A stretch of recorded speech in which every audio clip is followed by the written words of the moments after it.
Close your eyes. Listen to your surroundings. What can you hear?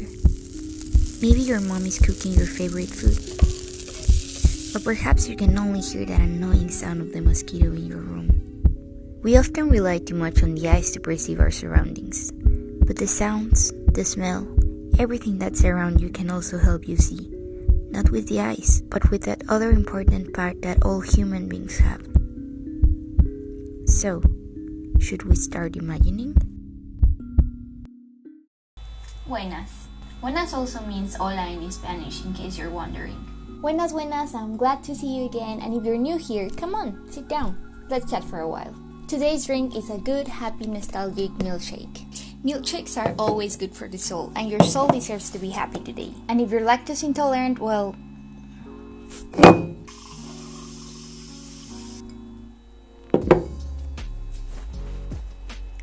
No, just kidding. I brought this.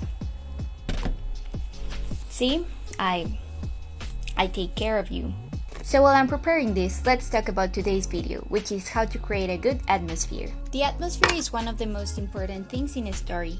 It places your audience in an imaginary location and gives them a taste of what it would feel to be inside your world. And there is only one way in which you can create a real atmosphere and make your audience feel like they're actually walking around here. And that, my friends, is by stimulating the senses. Bear with me for a second. There are two senses that can be easily stimulated: the hearing and the sight. The other three senses can be actually stimulated with just words, sounds, and visuals. But we can reach them and affect them momentarily with the help of the other two senses and the beautiful help of imagination and memory. I sat in the last seat of the tram and watched the Asian houses passing close to the window.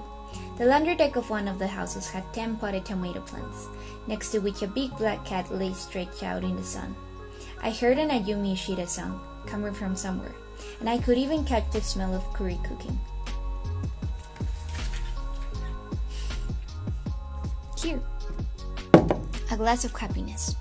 For 2 seconds we were almost able to be there in the tram, hearing the song, smelling the curry, seeing the city. Now this is a clear example of tip number 1. Describe everything, but do not over-describe. For books and podcasts where words matter a lot, it's really useful when we get a detailed picture of our surroundings. However, sometimes authors focus a lot on the details, even more than in the plot itself. Establish the general details and use the dead spaces or the moments in which your character isn't doing much to describe the small things. Or even better, do it whenever they're in a place that is relevant to your story, a place in which your audience really needs to be in. As I said, this is really useful when we can use words. But what happens when we can't? And here is tip number 2.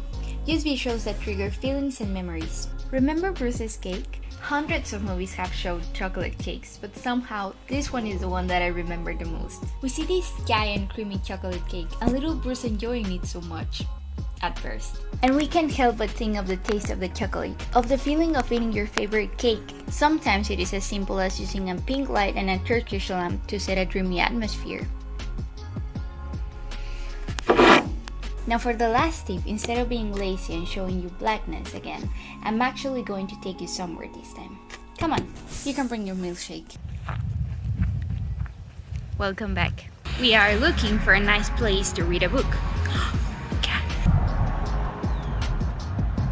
It's a great day to be outside. And yeah, the weather is nice, but at the same time I kinda wanna romanticize my life and read in a beautiful, magical prairie. And the thing is, I don't think I'll be able to find a prairie in the middle of the city. So I'm just gonna try to find a decent place around here. And I'm just gonna put some birds, maybe a river, maybe I'll even put some cows in there. I don't know. Let's get creative.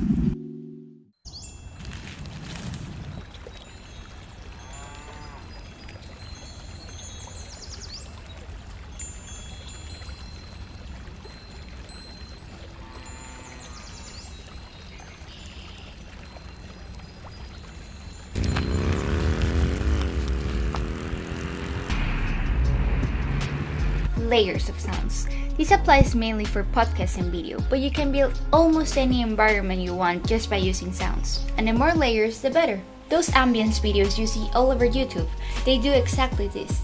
They combine various songs to build an environment, and it always works beautifully.